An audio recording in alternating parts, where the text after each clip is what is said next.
Well, welcome back, everybody, and today we are going to be looking at another dimension of development, which deals with process intervention. Now, process intervention deals with the OD consultant collaborating with the company on how groups do their job and individuals do their job, and a large part of that is communication. So we're going to look at processes and communications this week, and then, of course, Thursday we're going to have the exam. So I'll be praying for you for that. Make sure you study these slides, especially tomorrow's, as we look at the Johari window. But for right now, let's take a look at process interventions. Well, welcome back, everybody, to Chapter 10 as we take a look at interpersonal and group process approaches. Now, these slides are going to be short today and tomorrow because I want you to be able to study for your exam on Thursday. So pay particular attention to the material for today and tomorrow because some of this stuff will be on your exam as well. Now today we're looking at process interventions. Now there's two types of interventions that take place within organizational development. You have group and individual. And when it comes to process intervention, you're really looking at both.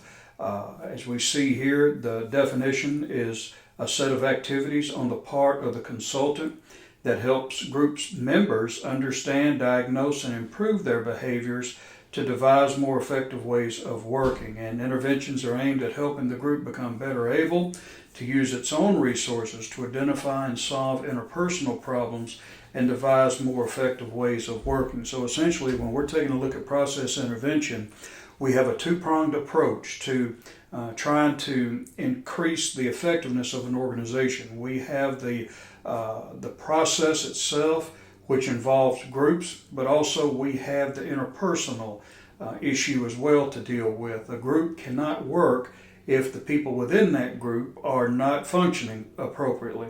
And if the group altogether is not functioning, of course, the process is going to break down.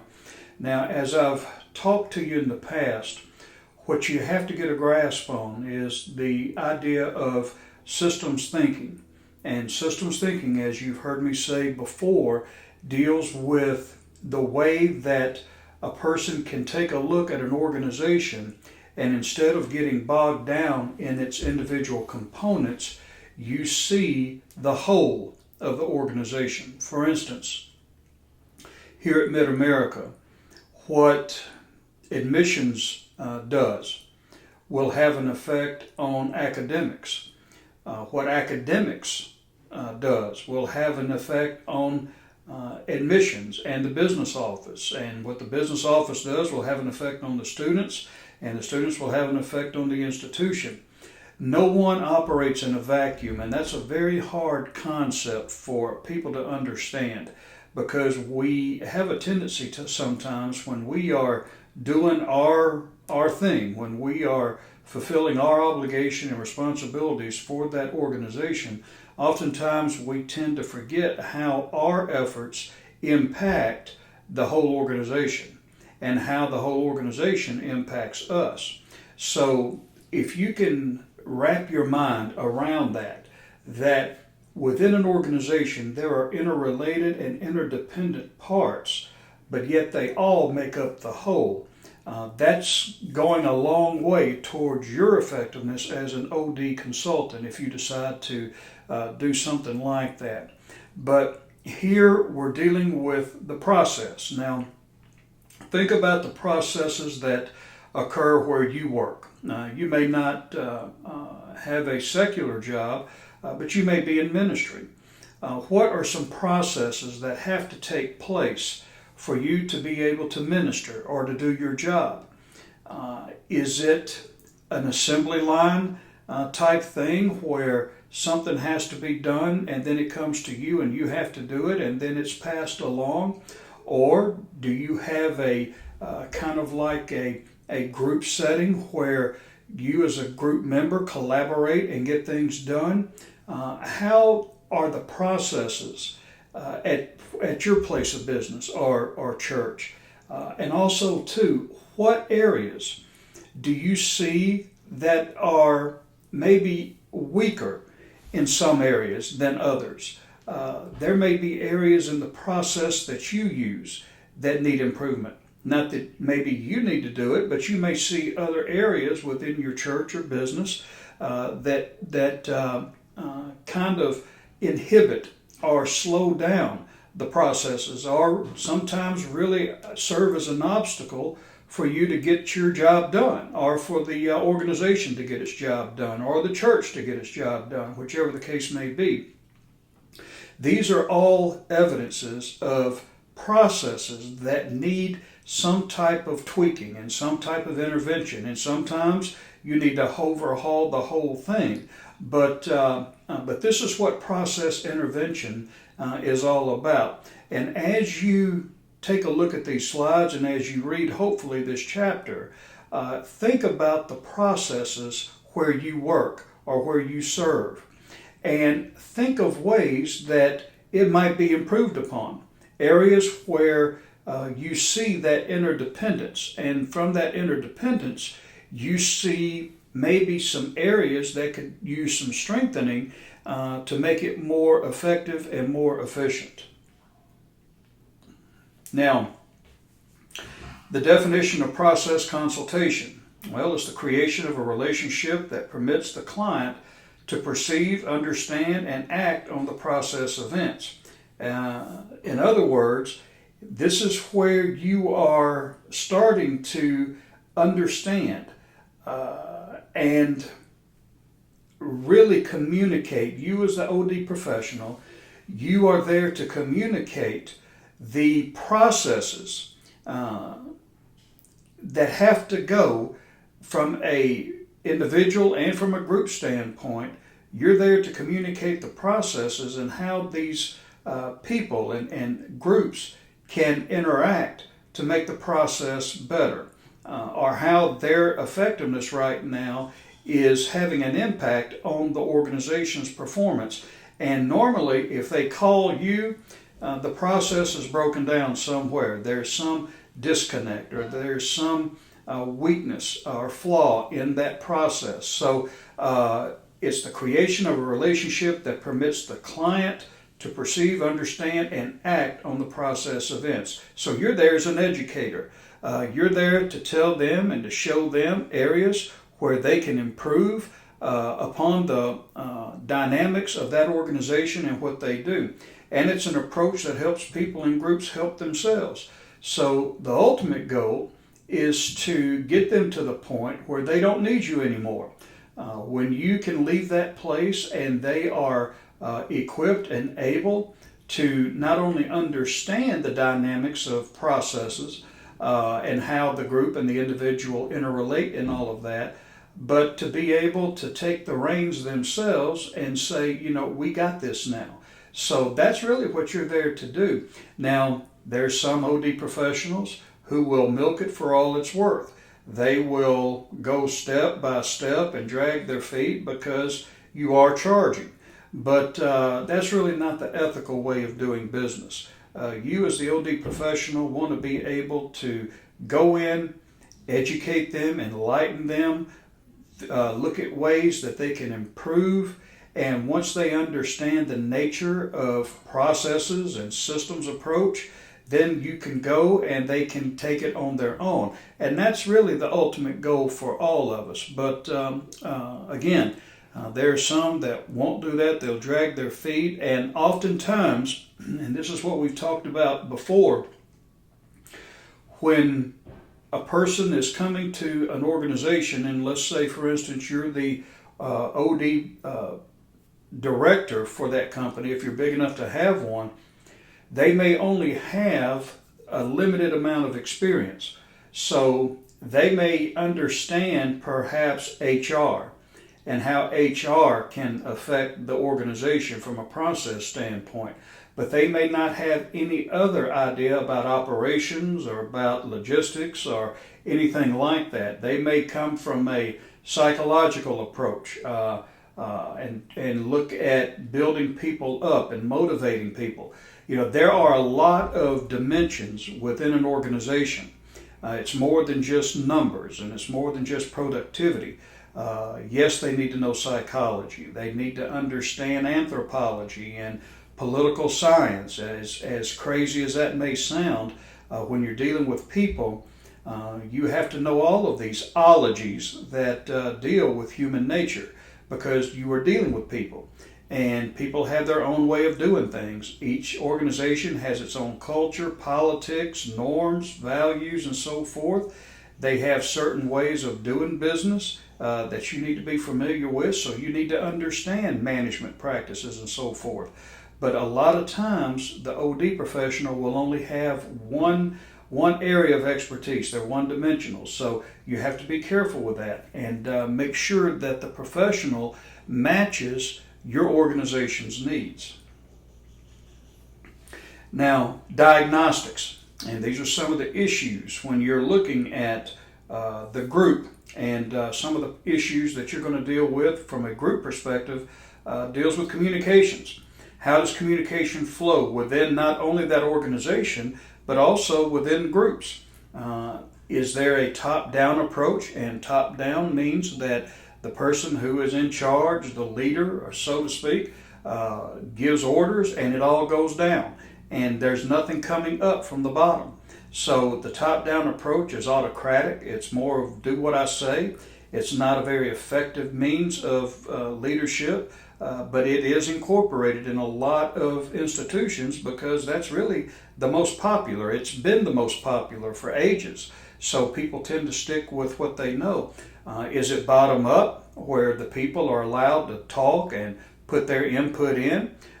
Do you have vertical communication? And that's important. Vertical communication means that, or what we call peer-to-peer communication, is where each department is talking to each other, or individuals are talking to each other on their own level and so forth. So the ideal situation is to initiate or to institute a communication process where you have all of that going. Not only is it top down, but it's bottom up, it's horizontal. And if you have all of that going on, if people are talking to people, then that alleviates a whole lot of problems that many organizations face today.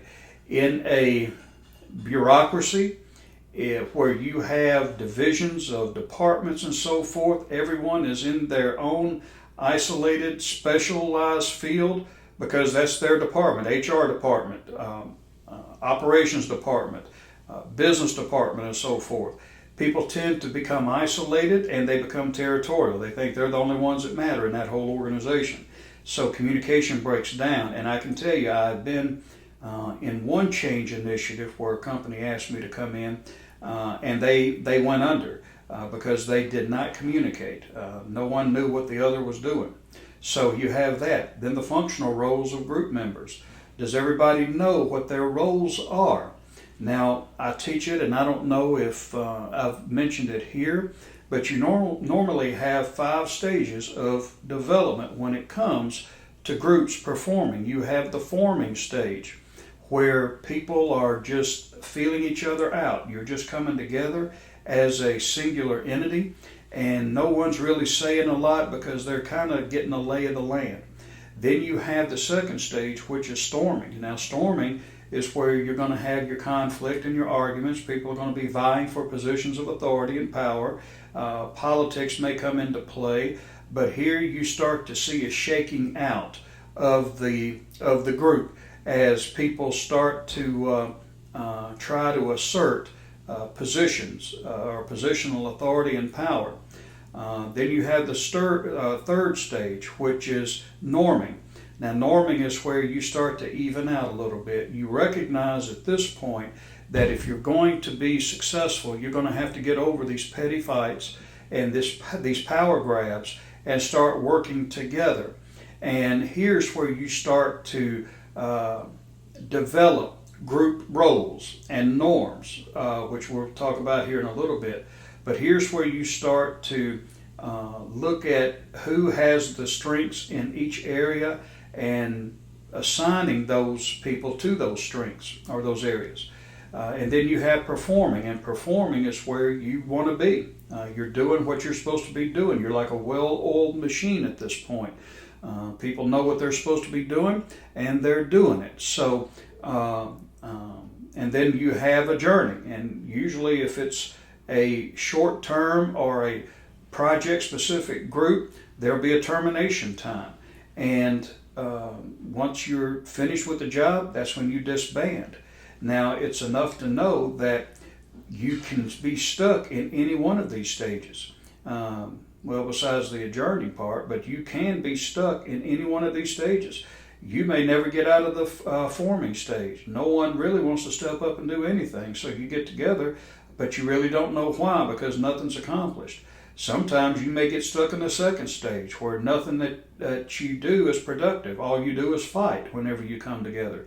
There's arguments, there's conflict, and so forth. So you can be stuck in one. You can always revert back to previous stages. Let's say, for instance, you're performing, and then you have people leave the group, and you have to bring on other people, and you may have to go through the whole thing again as a group to be able to get back to the performing stage. So these are some of the issues when it comes to developing the functional roles and how groups, within groups, and how groups form. Group problem solving and decision making. Is it going to be a democracy where all those in favor say aye and those disapprove say nay? That's not the best way in the world of doing it. Now, that's been historically the way it's always been done, because we really haven't known much of any other way. But now the key is to get consensus. And the reason being is that in a democracy, the only ones who are going to be happy are the ones whose vote was the one that was favored. If you say yes and it was approved, you're going to be happy. But what about those who were against it? They're going to still be against it. You haven't won them over. And oftentimes this produces conflict. And sometimes, unfortunately, those who did not get their vote passed through will do what they can to sabotage the decision that was made. So you have to be careful with that. Consensus is the ability to reach a point where I may not agree with everything that we're doing, but I can live with it. There's give and take. And even though everything wasn't as I wanted it, I can live with what we do have. And that's consensus. So nobody comes out a winner take all or nothing. Everybody walks away with something. Now, sometimes you can't help it. Sometimes depending on the circumstance, you may have to use a democratic approach. And there may be difficult decisions where not everybody is going to be on board. So you have to be aware that the situation will determine the type of decision making and problem solving that you engage in. And problem solving and decision making normally follow a period of stages. In regular problem solving, where the answer is already there, it's just a matter of making a decision. But when you're having to solve a problem that you've never had to deal with, there's a whole sequence of processes that you have to go through as a group to come up with the right decisions. So this is an issue that you can teach them about. Group norms. What are the accepted ways of behavior? And that's what a norm is. A norm is nothing more than an acceptable way of behaving. And each group and each organization has their own. There are things that groups will allow and things that groups won't allow. I mean, in the military, we had things that we knew we had to do. It was just the norm, and we policed it. In ministry, there are norms in my church that we have. In fact, I didn't know it, but I had a gentleman walk in with his ball cap in the sanctuary, and oh my goodness, one man got up, told him, "You need to take off that hat." That was the norm. You don't go in the sanctuary with a ball cap on. I am so thankful that I don't wear a ball cap anymore. Well, I was trained to take a ball cap off whenever you walk into a building, so that's never been an issue for me. But oh my goodness, I could imagine just being forgetful or being sidetracked in my thoughts and walking in the sanctuary with my ball cap on. I'm sure some, not on a Sunday, don't get me wrong, but just walking in and some of these people being in the sanctuary or in the church and see me walking in with a ball cap, I can only imagine how they would receive that. But just group norms. And those are the things that you need as a consultant to discover while you are working with them. Because those values and norms a lot of times will make or break a consultant. If you go against their norms and values without working with them to change, you're going to fail. And then leadership and authority. How does that go? How is leadership in your group? Who is the leader? Is it centralized? And centralized authority and leadership rest with the top person. In a church, it's the pastor usually. In the organization, it's the CEO. And all power and authority rest with that one person at the top. Then you have decentralized leadership and authority, where the leadership responsibility and authority is spread out throughout the strata of the organization. So understanding those things will help you tremendously as you go in and you try to intervene to help the group improve on its performance and so forth. But knowing these principles will help you. And you want to be able to communicate these principles to them so that they can eventually get to the point where they understand it, they are incorporating it, and you can go on to bigger and better things.